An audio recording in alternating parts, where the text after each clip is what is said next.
11, a 3-year-old child was left all alone at a corn maze in West Jordan last night. Police did not get a call from the parents until almost 8 o'clock this morning. Hello, everyone. I'm Kelly Chapman. And I'm Dan Evans. Fox 13's Scott McCain has more on what police are saying about this situation. Kind of strange circumstances here, Scott. Yeah, to say the least. Now, the child, we should point out, is safe and back home with his family this morning, but you have to imagine it was probably a pretty confusing and probably a pretty scary night for this little guy. The drama all began last night here at his pumpkin patch and corn maze in West Jordan. It was getting on around 8 o'clock and getting pretty dark. The place was starting to get ready to close up for the evening, but there was a person whom police are now describing as a good Samaritan who saw this toddler wandering around, and he sensed that something just wasn't right. He didn't see any adults with the child, so he brought the boy to the entrance.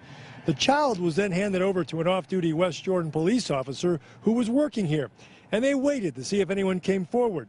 Well, when no one did, employees actually went out into the maze and announced that there was a missing child. With the maze beginning to close up and no one coming forward, the boy was taken back to police headquarters and later referred to state child and family service workers. And it wasn't until this morning, about 7:40, when police got a call from a woman saying she couldn't find her 3-year-old. Well, officers were able to match up the two cases, and the child was finally reunited with his family. Now, police say some of the confusion might be chalked up to the fact the child lives in a home containing multiple family members. Yeah, it looks like multiple families living in the same dwelling with lots of children in the home, and just the fact that they overlooked that one of them wasn't with them last night when they came home from the corn maze.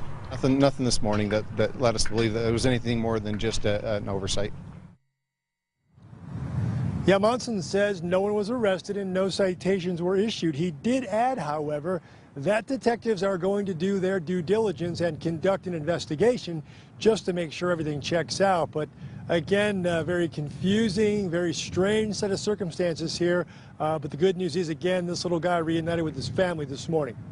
We're live in West Jordan. Scott McCain, Fox 13 News, Utah.